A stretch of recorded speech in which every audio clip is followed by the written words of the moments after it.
Part 4. Kakainis. Yung sasabihin ko pa nga pala doon sa part 3 is ano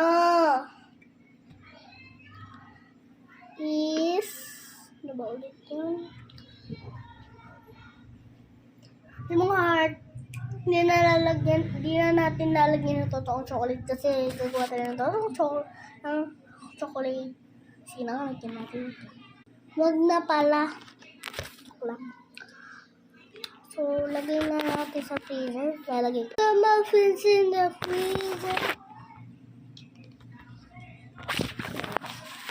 Ilagay lang natin yung wait lang guys.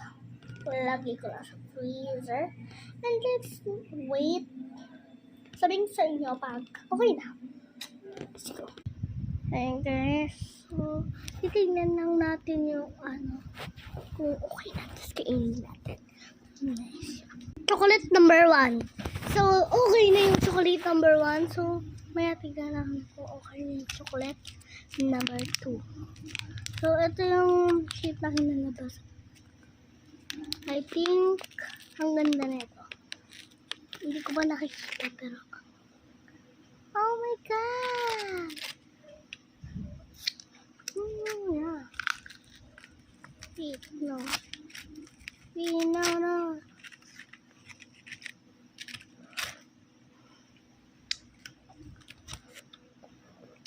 Masarap, no? Masarap.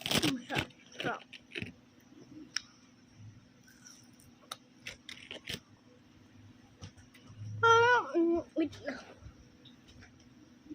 Pero hindi effective yung shape sa likod niya, guys. Hindi effective. Pero kainin na. Diba kumain ka na ba ng kanin, Elise? Hindi pa. Tapos ka na kumain kanin. Huwag mo dyan kainin niya. Diyos ko, lalamdamin ako. Tragis. Diyan mo kinain yan.